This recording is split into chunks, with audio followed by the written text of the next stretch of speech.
नमस्कार। हमारा आज का विषय है कहानी का स्वरूप। कहानी क्या होती है, कहानी किसे कहते हैं, इसके बारे में आज हम बात करेंगे। कहानी या कथा शब्द जो है, इसके शाब्दिक अर्थ को देखें तो शाब्दिक अर्थ है कहना। कहानी, कथा अर्थात कहना। इस अर्थ के अनुसार जो कुछ भी कहा जाए कहानी है। किंतु साहित्य में अगर हम कहानी की बात करते हैं, विशिष्ट अर्थ में हम किसी विशेष घटना के रोचक ढंग से वर्णन को कहानी कहते हैं। कहानी के बारे में विद्वानों ने अनेक विचार दिए हैं। उसे परिभाषित करने का, उसके स्वरूप को निर्धारित करने का प्रयास किया है। कहानी का प्रारंभ कैसे होता है? कहानी गद्य साहित्य की सबसे लोकप्रिय विधा है। मानव की एक सहज प्रवृत्ति है, वह अपने परिवेश के बारे में जानना चाहता है।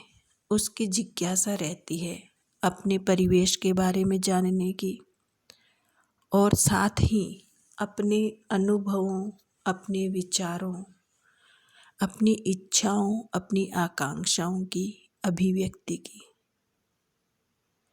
वह अपने विचार व्यक्त करना चाहता है, अपने अनुभव साझा करना चाहता है, दूसरों के अनुभव, दूसरों की बातें, दूसरों के विचार सुनना चाहता है। जो ये कहने सुनने की सहज प्रवृत्ति है, इसी से कहानी का विकास, कहानी की शुरुआत होती है। जिज्ञासा, जानने की प्रवृत्ति और आत्माभिव्यंजना। दूसरों के बारे में, दूसरों के अनुभव विचारों को जानने की प्रवृत्ति, दूसरी ओर अपने अनुभव, अपने विचार, अपनी इच्छाएं दूसरों के सामने प्रकट करने की, दूसरों से साझा करने की जो इच्छा है, जो प्रवृत्ति है, इसी से कहानी की शुरुआत, कहानी का जन्म होता है। कहानी के शुरुआत में पहले मनोरंजक कहानियाँ लिखी गई, मन को लुभाने वाली, मनोरंजन करने वाली कहानियाँ लिखी गई। फिर व्यक्ति और समाज से जुड़े अनुभवों पर आधारित कहानियों की रचना हुई, उनके प्रकटीकरण से जुड़ी हुई कहानियाँ लिखी गई। नीति और उपदेश, जिनमें ज्ञान की बातें बताई जाती हैं, उपदेश प्रधानता जिनमें रहती हैं, वैसी कहानियाँ लिखी गई। सामाजिक सुधार से संबंधित, जिससे समाज को एक दिशा प्रदान की जाए, समाज में जो बुराइयां हैं, कुरीतियां हैं, उनको दूर करने की दृष्टि से जो प्रयास किए जाएं, ऐसी समाज सुधार से जुड़ी हुई कहानियाँ लिखी गई।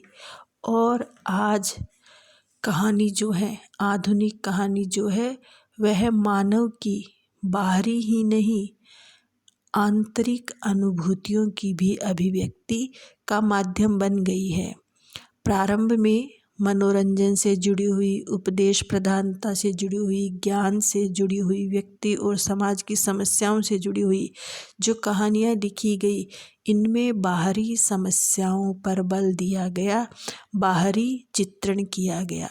लेकिन जैसे जैसे कहानी का विकास होता गया, जो आधुनिक कहानी है और उसके बाद जो नई कहानी है, उनमें बाहरी वर्णन, बाहरी चित्रण के साथ ही आंतरिक अनुभूतियों की, व्यक्ति के सूक्ष्म भावों की, मनोभावों की अभिव्यक्ति का माध्यम भी ये कहानियाँ बन गई और जीवन के सभी अनछुए पहलुओं को उद्घाटित करने लगी। जो आधुनिक कहानी है, इसमें लेखक अपनी कल्पना शक्ति के सहारे कम से कम पात्रों अथवा चरित्रों के द्वारा कम से कम घटनाओं और प्रसंगों की सहायता से मनोवांछित कथानक, चरित्र, वातावरण, दृश्य अथवा प्रभाव की सृष्टि करता है। जो आधुनिक कहानी है या कहानी जो है उसमें थोड़े से पात्र होते हैं, एक छोटी सी घटना होती है और कहानी जो है प्रारंभ होकर तेजी से अंत की ओर पहुंचती है। उपन्यास और कहानी इन दोनों को एक जैसा माना जाता है, केवल इनमें जो विस्तार है, जो व्यापकता है, जो आकार है, उसकी दृष्टि से अंतर होता है। जैसे उपन्यास में बहुत अधिक पात्र होते हैं, एक प्रमुख कथा होते हुए भी अनेक छोटी छोटी कथाएं, अनेक घटनाएं उसमें रहती है। लेकिन कहानी में एक ही प्रमुख घटना होती है और कुछ थोड़े से ही पात्र होते हैं और तेजी से वह अपने विकास की ओर बढ़ती है।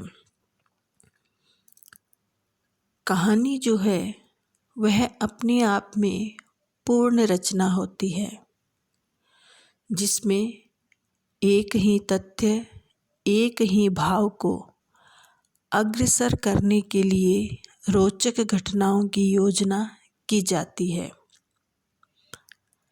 एक निश्चित लक्ष्य को लेकर के कहानी लिखी जाती है। कहानी को परिभाषित करने का प्रयास अनेक विद्वानों ने किया है। भारतीय, पाश्चात्य सभी विद्वानों ने कहानी की परिभाषाएं दी है कि कहानी वास्तव में क्या है। पाश्चात्य आलोचक हुए हैं हडसन। उनके अनुसार कहानी उसी को कहेंगे जो एक बैठक में सरलता से पढ़ी जा सके। एक बैठक में कि एक बार में बैठकर ही जिस कहानी को आसानी से पढ़ा जा सके उसे वे कहानी कहते हैं। हडसन का जो ध्यान है वह उसके आकार की ओर है कि वह आकार में इतनी ही होती है कि एक बार में, एक बैठक में, एक बार बैठकर ही उसको पूरा पढ़ा जा सके।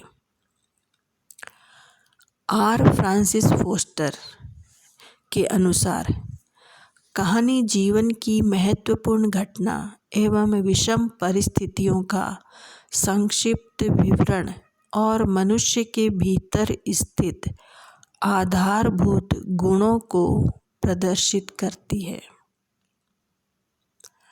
एक विद्वान हुए हैं एलरी।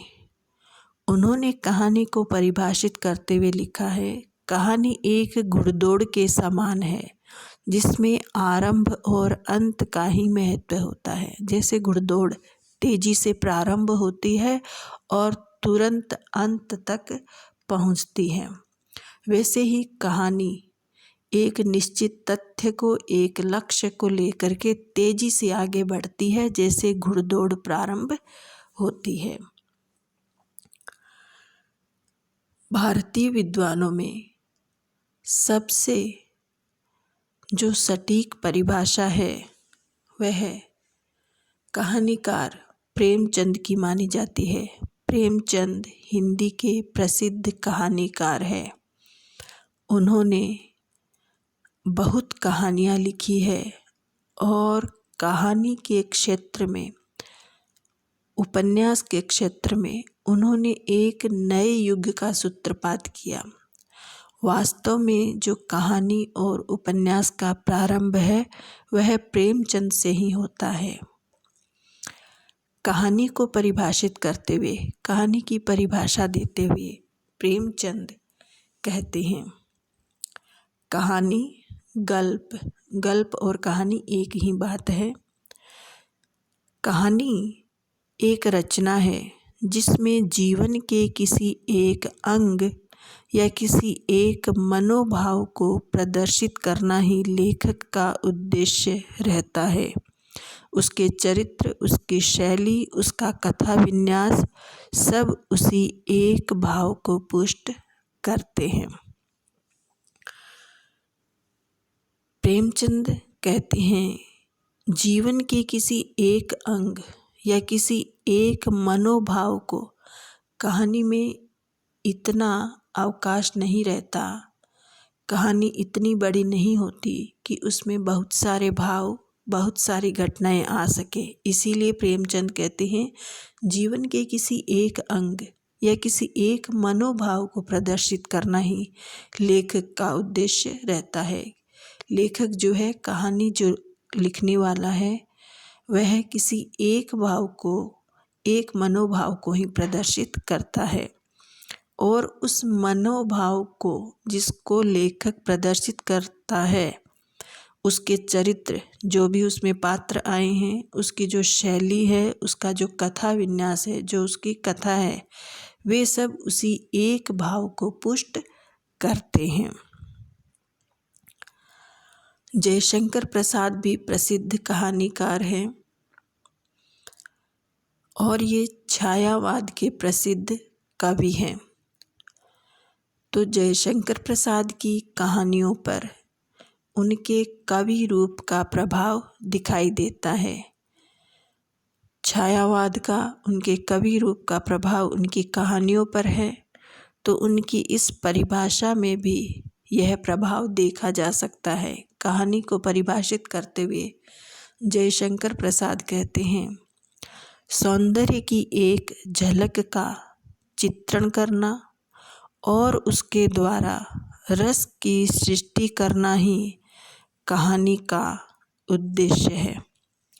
सौंदर्य की एक झलक का चित्रण करना, सौंदर्य कथा का हो सकता है, भाव का हो सकता है, शैली का हो सकता है।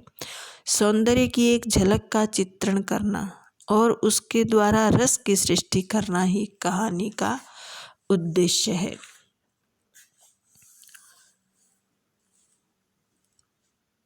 कहानी जो है, मनोरंजन के साथ साथ किसी न किसी सत्य का, किसी न किसी यथार्थ का उद्घाटन करती है। कहानी आकार में छोटी होती है, उसमें कुछ ही पात्र होते हैं, पात्रों की संख्या सीमित होती है। वह एक निश्चित उद्देश्य, निश्चित भाव, निश्चित लक्ष्य को लेकर के प्रारंभ होती है और तेजी से आगे बढ़ती है। कहानियाँ प्रारंभ में मनोरंजन प्रधान होती थी, समस्या प्रधान होती थी, उपदेशात्मक होती थी। फिर धीरे धीरे वे सूक्ष्मता की ओर बढ़ती हुई मानव की अंतः प्रवृत्तियों का, बाह्य प्रवृत्तियों के साथ साथ अंतः प्रवृत्तियों का, सूक्ष्म मनोभावों का उद्घाटन करने लगी।